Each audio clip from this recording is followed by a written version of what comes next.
Welcome to Learning to Code with Scratch, the Scratch Toolbox Series, brought to you by Rise Robotics.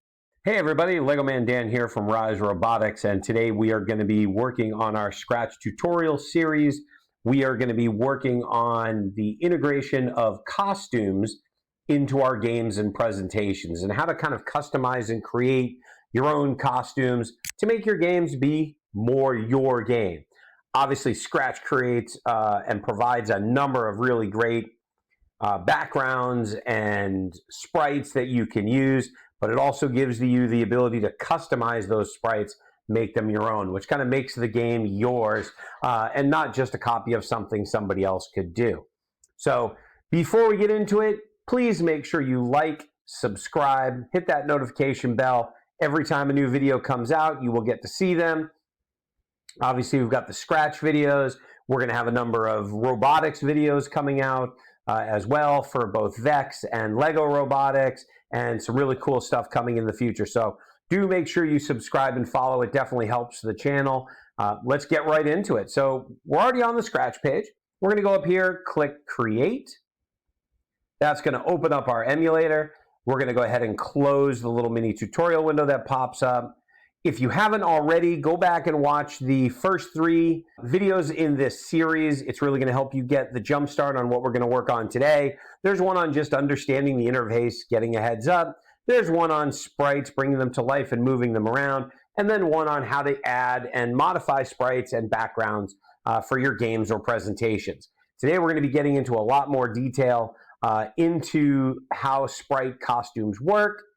That's what we're going to do today. So if you remember, here's where our code blocks are. Here's where we would put our code, our sprite manager, our background manager, and then right here, we've got sprite cat. We're going to go ahead and get rid of sprite cat, so we'll click the X, click yes. To add a sprite, all we have to do is go over here to this little cat in our sprite manager. There's the search for sprite, which is the magnifying glass, the paint a sprite, which lets you custom design your own, surprise, which will just randomly bring in anything. I'm going to click it right now. You see it gave me an octopus and it gave me a chicken. Okay, we'll delete those because we're not going to use those today. Although the octopus might be kind of fun to do something with, but I have a little bit of an idea of what I want to do. And then finally, you can upload your own sprites. So if you have your own art software that you use, or you just have a place you like to get things to create your own game, you can grab those and bring them in. Just keep in mind, if you're doing anything in a game that you are making money on or you're trying to sell, that if you use copyrighted or licensed materials, you have to get the permission of the person that created it first.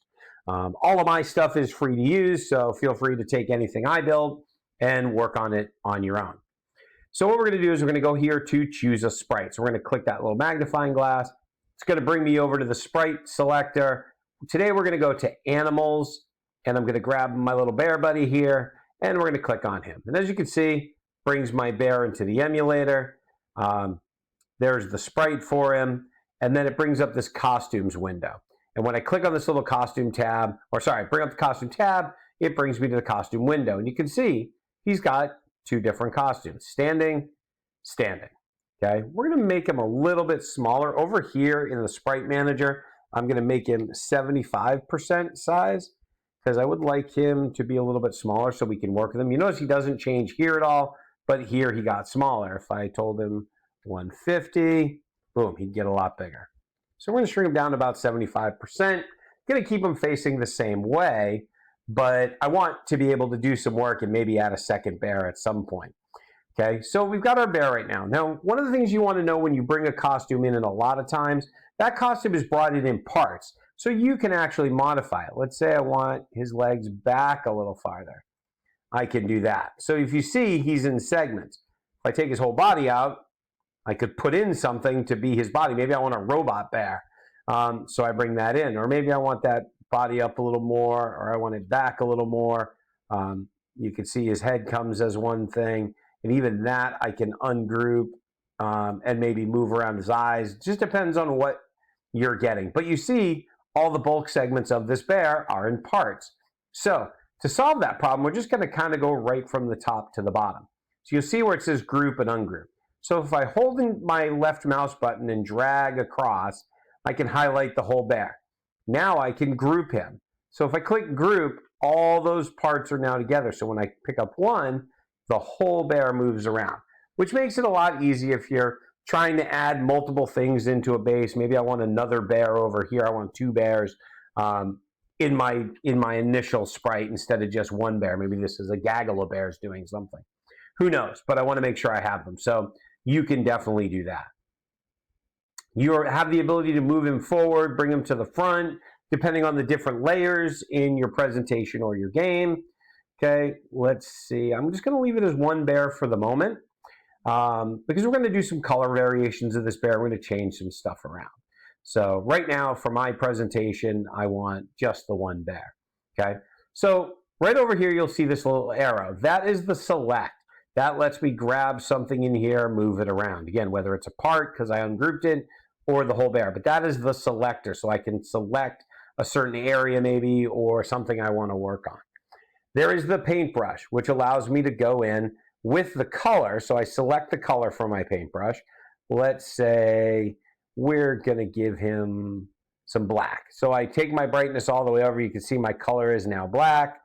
Depending on the brightness that I set or the saturation that I set, you see how the color changes. So let's say I wanted to make this bear a little bit green with envy, but I want him to be dark green with envy, not light green with envy. So I leave my saturation, I adjust my brightness.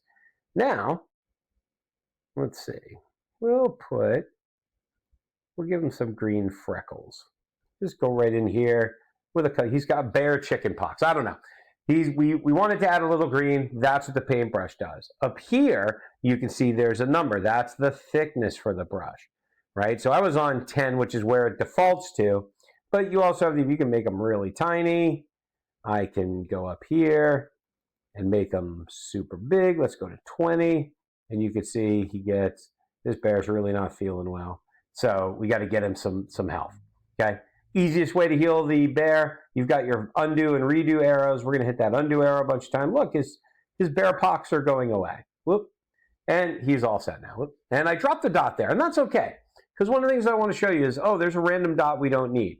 Right next to the paintbrush, there's an eraser. So I grab the eraser, go over here, click on the dot, and I'm back to no extra dot. So you do have an eraser to erase stuff. We're going to play around with that a little bit as we do different things, but the eraser is very helpful when you make a mistake, and trust me, you will make a mistake. Next thing we have is our fill brush. So I've got my paint can there, and I've decided I want to make this bear a black bear, not a brown bear. So I'm going to set my color all the way over, and that's going to make it black. And then I'm going to go, I've got my fill can selected, and if you notice, it still is letting me, even though it's grouped, letting me only paint the sections that I want. So let's say I only want this bear's legs to be black. Kind of strange, but maybe I'm going to make a panda bear at some point. So I want some parts to be black, some parts to be white. I have the ability to do that, but it does a really nice job kind of filling it all in. And I want him to be totally black with a little bit of brown shade because that looks kind of cool. You notice when I did his face, kind of messes up a little bit of his eyes because his eyes are already black. So we're going to change that. I'm going to give him evil red eyes, total black bear. But we're going to give him a red nose, red eyes, and red eyebrows. And the way I'm going to do that is I'm going to go up here to my fill. And my brightness is already kind of set because I set my color to deep red. So I'm just going to go back the other way. Now I have red. So we'll close that. We'll keep on our fill can. You see as I go across. So red nose. You got to make sure you're very careful to select what exactly it is. And it's going to show you before you click, right? If I'm off that eye and I'm on the face, oh no, my face is red. So now we've got a nice red bear of evil, if that's what you were looking for, right? So then you got your kind of bear. And again, you can do a lot of different things with him. Have a little bit of fun changing him up. Now, let's say he's going to be part of a display and I want to be able to explain what he is. So I do have this text over here, this T. That's where we'd add our text. Again, you want to select your color for your text. Let me say I want my text to be black. And then over here we have the ability to pick a font. So I go down here and I'm just going to type black bear. Once I've got it in there, it's become something I can move around. If I decided that I wanted to add, like let's say an exclamation point at the end, all I got to do is double click on, once I leave the text, if I want to go back and edit the text, all I got to do is double click on it, and I can go ahead and modify that. You know what, I don't really like that exclamation point, but I do like it saying black bear. Now, I'm going to move that down a little bit because I want to add a box to it. So a couple other things we have the ability to do is add lines, circles, and block. They all basically work the same, but this time we're going to just use the block. So I want a block. I don't want any fill because I don't want to cover black bear. So I'm going to hit this little line down here that says no fill, but I'm going to go to the outline and say I do want an outline in black. And then this is the thickness right here, this one. So I'm going to set it to 5. I'm not quite sure how thick that'll be, but we'll see. Yeah, that's not bad. And then I'm going to wrap a little square around it. So now I've got a sign explaining what my black bear is. Now let's say this was a slide for a presentation I'm doing. I can now go over here. Let's see, we're going to add an oval next to him, right? And let's say in here I want to add some text saying, oops, we got to pick the right color because obviously can't write white on white. So we go over here to fill. We're going to go back to black. And then when I do my text, I should be able to say text about bears. Okay, and this is where you put all your facts about your bear. Nice part of this is once I get the text in there, I can click on it. I can change the font again, so if I needed something a little bit cleaner, I can do that. I can also move this square around, stretch it out a little bit, shrink it down. You have the ability to adjust it kind of for what works for you. But now I've created a screen, and if you look over here in the emulator, I've got a screen about black bear. So let's say you're doing a presentation for class and you didn't want to do the typical Google slide or write something down on a piece of paper. You wanted to make an interactive video for your classmates to be able to see the life of a black bear. This would let you do it. So this is how the costume editor works. This is just a basic overview. We'll get more into how to modify costumes as we get into game building. But this, I wanted to give you guys a really great way to see what you could do with the costume app in Scratch. Thank you for tuning in. Comment below if there is something you would like to see us add to the series. Please be sure to like, subscribe, and click that notification bell so you can keep up on all our latest coding and robotic videos.